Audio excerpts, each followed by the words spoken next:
Hi, welcome to Can Meet Theater. I'd like to begin with a fact.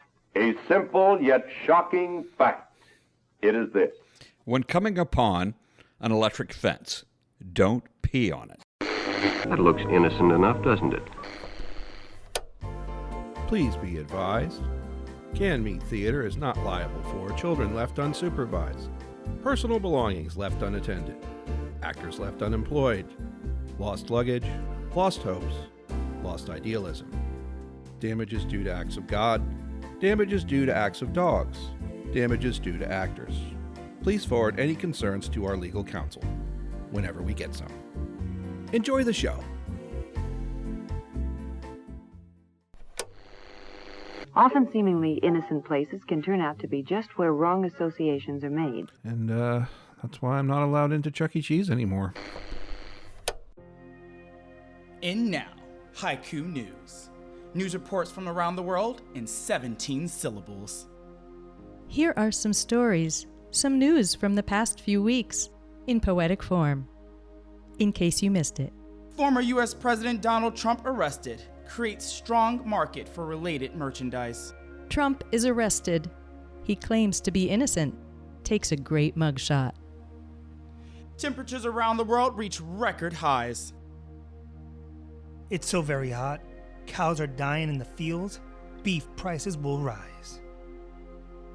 Initial federal financial response to a devastated Hawaiian town seen as insult. Maui on fire. Tragedy for so many. Biden sends some change. The Hollywood writers' strike continues with actors joining its solidarity as the future of the industry remains to be seen. Writers on strike. Actors join the picket lines. Viewers will adapt.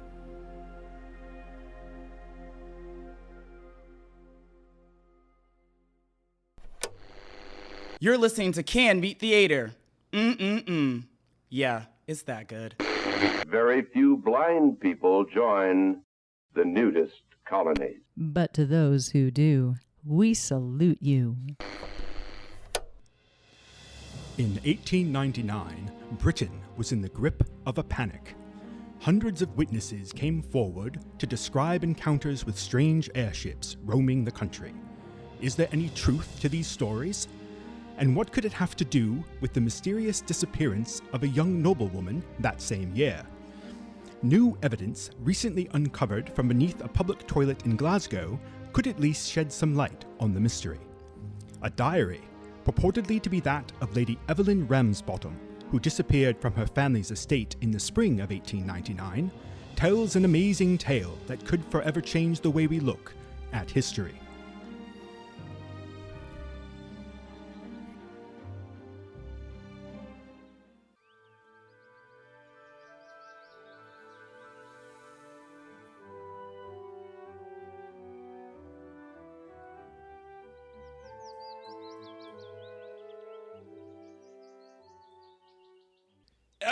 Evelyn, darling, where are you? I'm right here, Father. There's no need to shout. Oh, yes. Now go to your chamber with Miss Dalrymple. You must get ready for the tonight's ball. Must I? Now, all young ladies love my large and wondrous balls. I don't. Now, daughter, tonight could be the night you meet your future husband. Someone handsome and wealthy.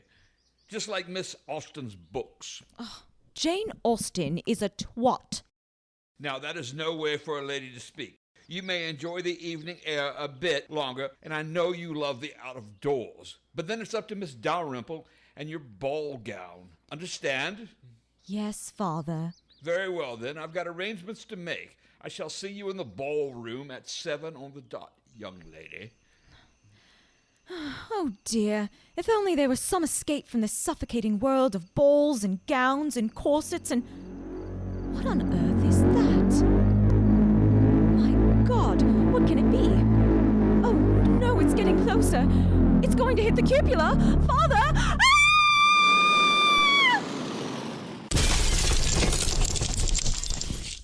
What the devil is going on here? Sorry, terribly sorry. Rupert, Report! Yes, sir. We appear to have hit a stately home, sir. Oh, bad bit of luck, that. Mark this on the chart so as it doesn't happen again. Yes, sir. And send a repair gang up here right away to get us off of this, what is it? It's a belfry, sir. I believe this is Ramsbottom's Hole, and I believe that angry gentleman over there is Lord Ramsbottom. What is the meaning of this? Who are you? What is this thing? Ah, yes, Lord Ramsbottom, is it? Yes, this is an airship. An airship? Oh, yes, very cutting edge of technology. Very hush-hush at the moment. Can't really say more. Just like Jules Verne? What are you doing in this airship? Traveling to far-off lands, I'll wager? Off to all sorts of adventure? Oh, yes, something like that. Like I said, can't say more. National security, defense of the realm, and all that. Look at all this damage. Am I supposed to host a ball here in a few hours? Oh, not to worry, old man. Her Majesty's government will pay for it. Just send the bill to the Home Office. And, don't mention my name if you can help it. Rupert, are we clear of the what's it? The belfry, sir. Yes. What is your name again? Ah, yes, didn't say. For the best, really. Rupert, start engines, full reverse.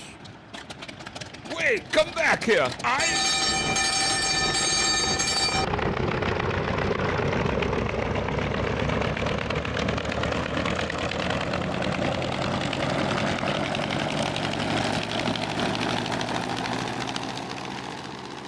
Good Lord, what a strange turn of events. Are you all right, Evelyn? Evelyn? Oh dear, where has that girl gone off to? All in all, a very good first day out, I'd say, apart from the business with the cupola at Ramsbottom Hall. You mean belfry? More of a cupola now that I think about it. Perhaps, sir. Well, then, I'm off to wax my moustache, and that will take quite a while. The con is yours, Rupert. Yes, sir.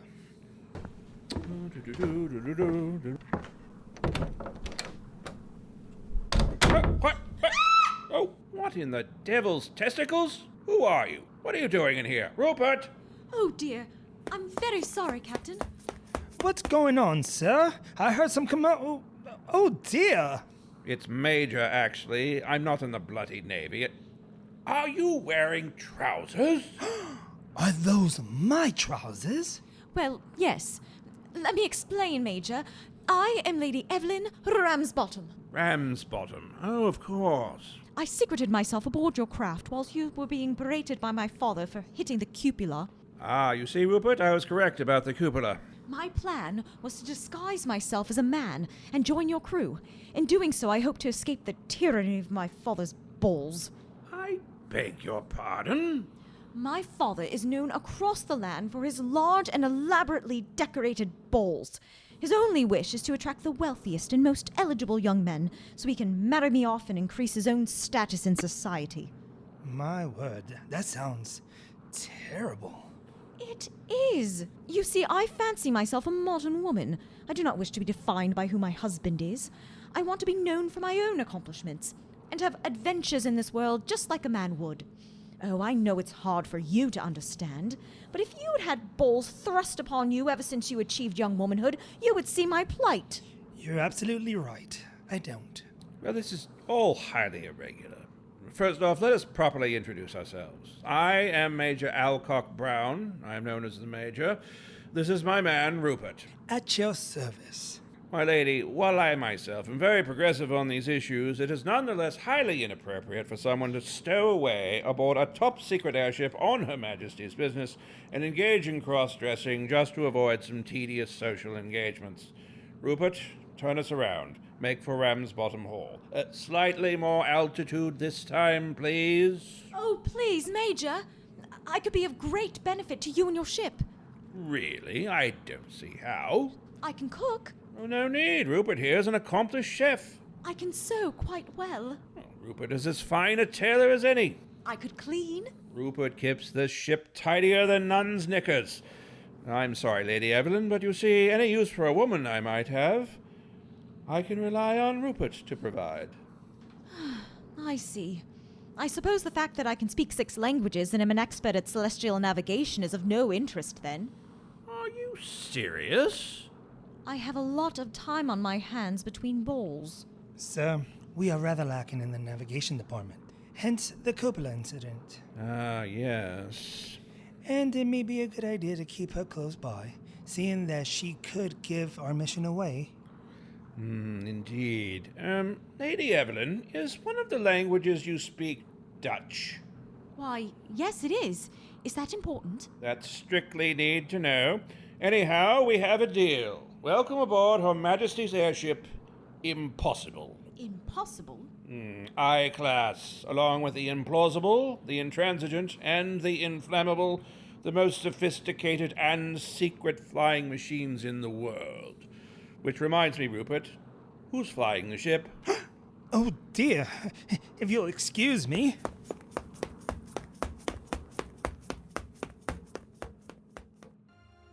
And so, Lady Evelyn joined the crew of the Impossible. But her insistence on wearing trousers continued to be a source of controversy. But this controversy would pale in comparison to the discovery of the true mission of the Impossible. Are you sure we can't get you some more appropriate clothing, Lady Evelyn? Oh, no, sir. Why, in these trousers I feel free as a bird. And since I ceased wearing a corset, all my internal organs have fallen back into place. No, I'm quite comfortable. You're welcome. Hand stitched on Seville Row, I'll have you know. Oh, I do appreciate them, Rupert. I'll be happy to buy you another pair if we're in Paris sometime. Paris? Well, I'm afraid that will have to wait. We've a mission to attend to. Rupert, set a course for our destination. Oh, how exciting! Where are we going, Major? Florida. Florida? Why, by all accounts, Florida is nothing but a miasmic swampland infested with insects and vicious reptiles.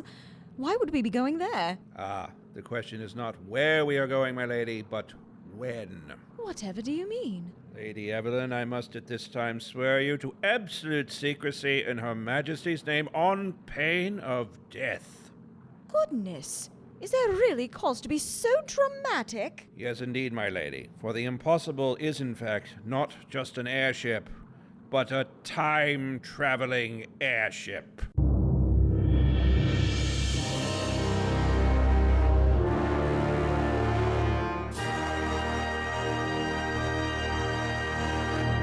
Oh, go on. Really? Yes, really.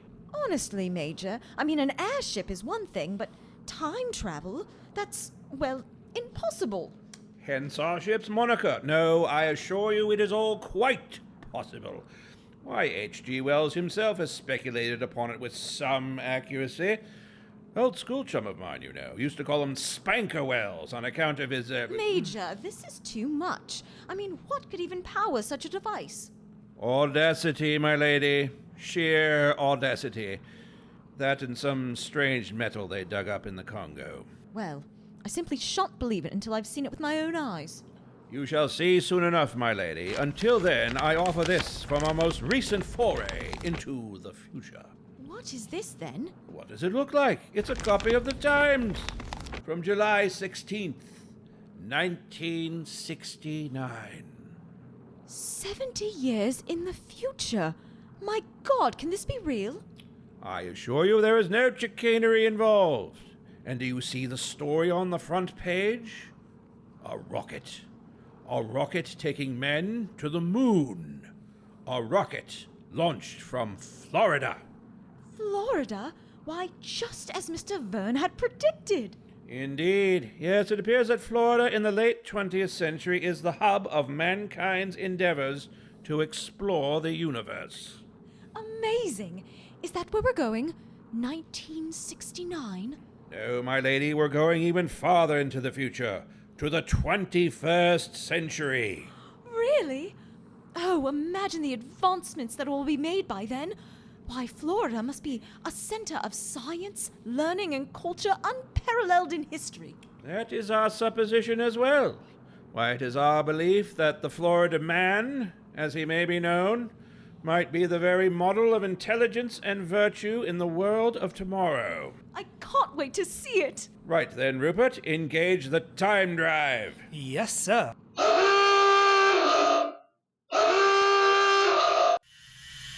Goodness It's loud. Oh, yes, quite. We're working on that. Anyway, let me tell you about old Spanker Wells.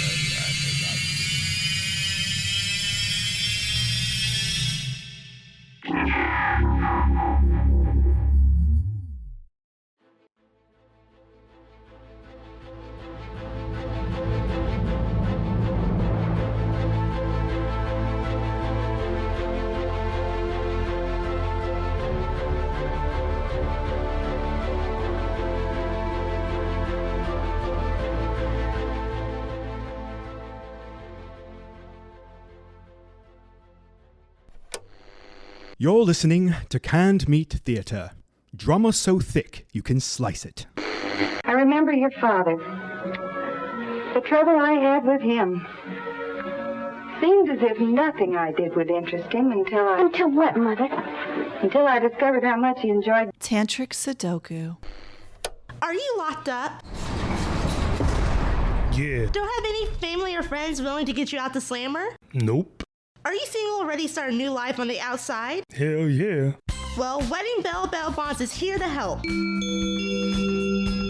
Wedding Bell's bail bonds? Yes, Wedding Bell Bail Bonds will connect you with a single mother desperate to have a new daddy for her kids. So desperate, she'll pay for your bail. Really? Really, yes. Simply to sign the marriage certificate in front of our notarized bondsman and you'll be home free. I don't know. Plus, judges love a family man. Okay. So use that one phone call to call us at 1-555-BAIL-OUT. That's 1-555-BAIL-OUT. Hello? Wedding Bell's bail bond? Wedding Bell Bail Bonds, trading one life sentence for another. I said you had to pick up Listen Billy here, Joe Warden. from You ain't feeding basketball me today. practice, and you didn't even You pick him ate up. the last spam, and Go I'm get my upset food about stamps that. in tomorrow. You're listening to Canned Meat Theatre, as nutritious as it is delicious. One never knows when the homosexual is about. What the hell? Guys, I've been here since 4:15.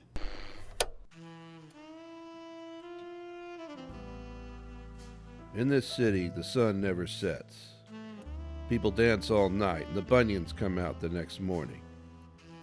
Everyone is your friend until they step on your toes. It's a dog-eat-dog world out there, and my dogs are barking. My name is Sidney Greenbaum, Dr. Sidney Greenbaum. I'm the night podiatrist. In the summer heat, people start to get a little stir-crazy. They don't always think about what they're doing, the consequences of their actions. The summer makes folks do what they never did before, and it drives them right here to my office. I've seen it all. Third-degree burns from the hot sidewalk, toenails lost in fireworks accidents, ankle sprains from running through sprinklers. But what I haven't seen was about to come through that door.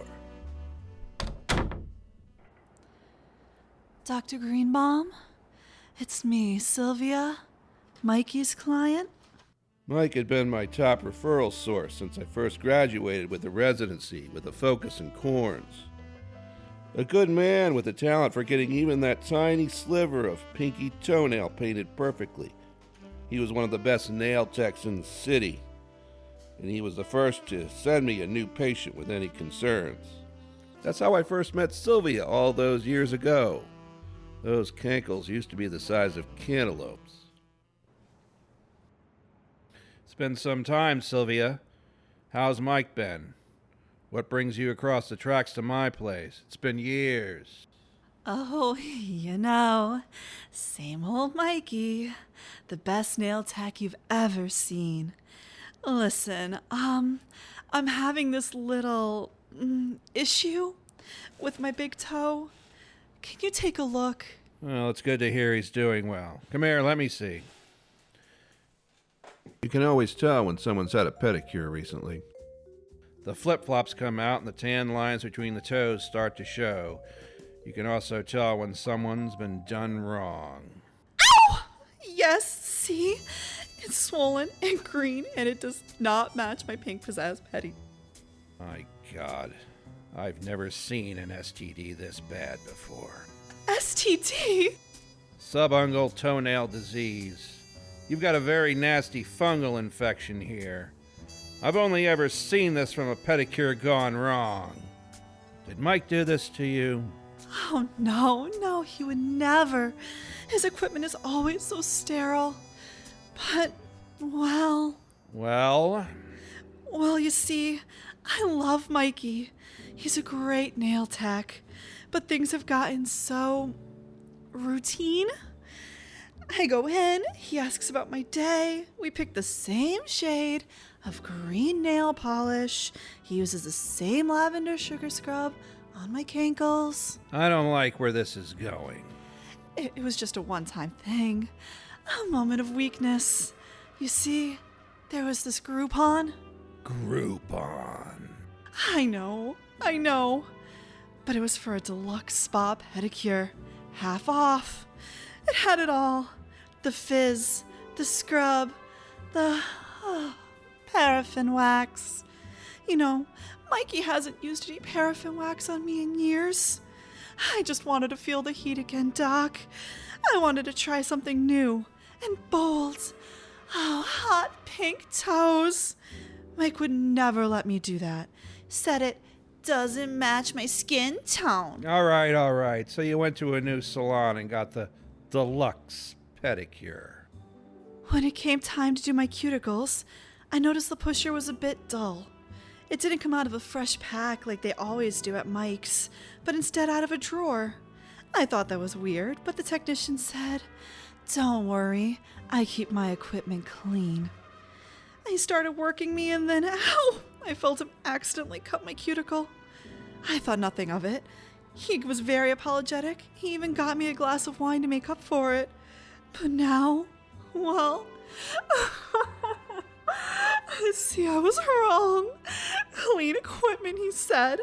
I never thought I'd be done this wrong. And what will Mikey think if I go back to him like this? His heart will break. You know how sensitive he is. Yes, he'll be crushed. Well, I can prescribe you a cream. Put it on twice a day for 14 days and you'll be all cleared up. But Sylvia... Please don't tell Mikey. I'm begging you. I'll never shop around again. Doctor-patient confidentiality, Sylvia. My lips are sealed. But I don't want to see you back in here with an STD again, understand? Oh, yes, doctor. I'll stay loyal to Mikey from here on out. Besides, his salon has way better massage chairs anyways. That last one, they only had 1 speed, but I really need that deep 3-speed lower back chair. Thank you for helping me see the light, doctor. In the weeks since Sylvia's visit, Mike's been posting his work regularly on Instagram. And Sylvia's been there quite often. 3 pedicures in 3 months, can you believe it? The two seem very satisfied. Even saw a red polish. Looks like they're experimenting with something new. Sometimes it's that reminder of why what you have is special that keeps you going back. And sometimes it's a visit to the night podiatrist.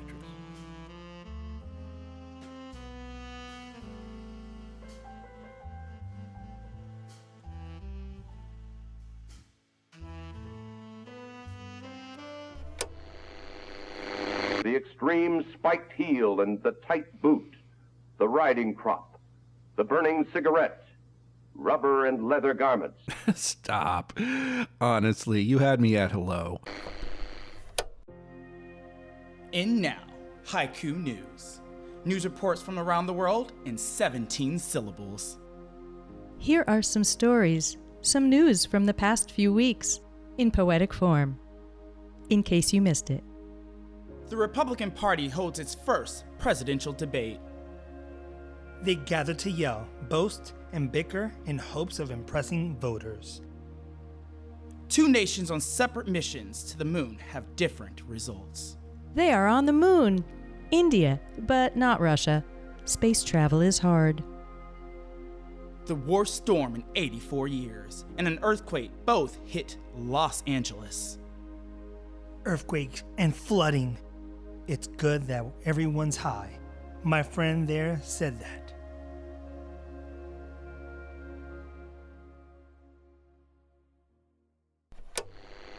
You're listening to Cans Meat Theater. Crack open a warm one with the girls. Pickled pig's feet are very tasty and attractively packaged, too. For the pigs, not so much. We hope you're enjoying this episode of Canned Meat Theater.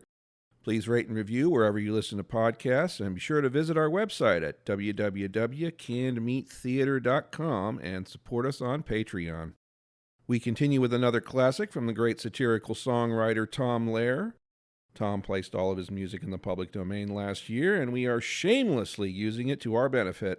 Here's a reminder of those golden college days, just soggy with nostalgia. Enjoy. Thank you. For my first encore, I'd like to turn to a type of song that people like myself find ourselves subjected to with increasing frequency as time goes on, and that is the college alma mater. You find yourself at a reunion of old grads and old undergrads, and somebody will start croaking out one of these things, and everyone will gradually join in, each in his own key, of course, until the place is just soggy with nostalgia. Well, a typical such song might be called Bright College Days, and might go like this.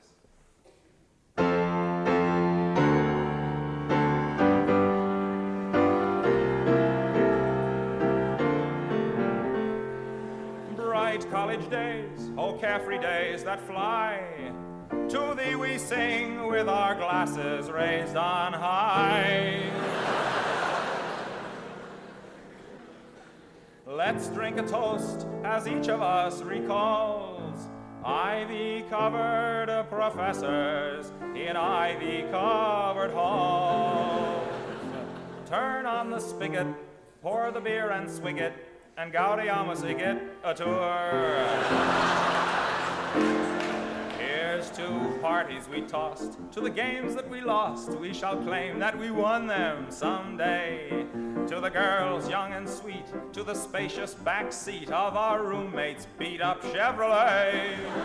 To the beer and Benzedrine, to the way that the dean tried so hard to be pals with us all. To excuses we fibbed, to the papers we cribbed from the genius who lived down the hall. To the tables down at Maury's, wherever that may be. Let us drink a toast to all we love the best. We will sleep through all the lectures and cheat on the exams, and we'll pass and be forgotten with the rest. Soon we'll be out amid the cold world's strife. Soon we'll be sliding down the razor blade of life.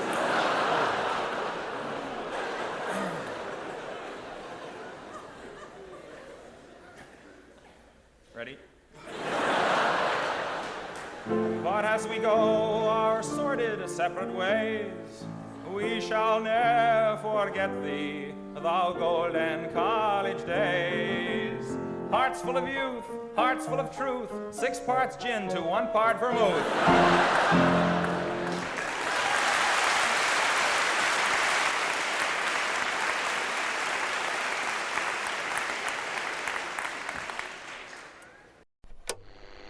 You're listening to Canned Meat Theater, even safe for vegetarians.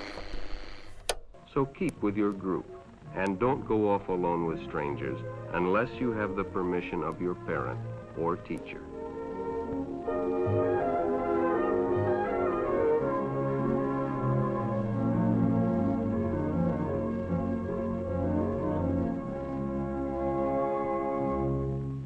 This episode featured the voices of Stede Bonnet, Doc Anthony Bravo, Kimberly DePersia, Brandon Hartsfield, Andrea Howells, Jennifer Callison, Kayla Miller, Jeff Rembert, and Doug McDowell. The Major was written by Doug McDowell. The Night Podiatrist, A Pedicure Affair, was written by Andrea Howells, created by Doug McDowell and Jennifer Callison. Haiku News was written by Jennifer Callison. Wedding Bells Bail Bonds was written by Andrea Howells and Doug McDowell. Tom Lehrer appears courtesy of Tom Lehrer and the Internet Archive. And have a pleasant evening.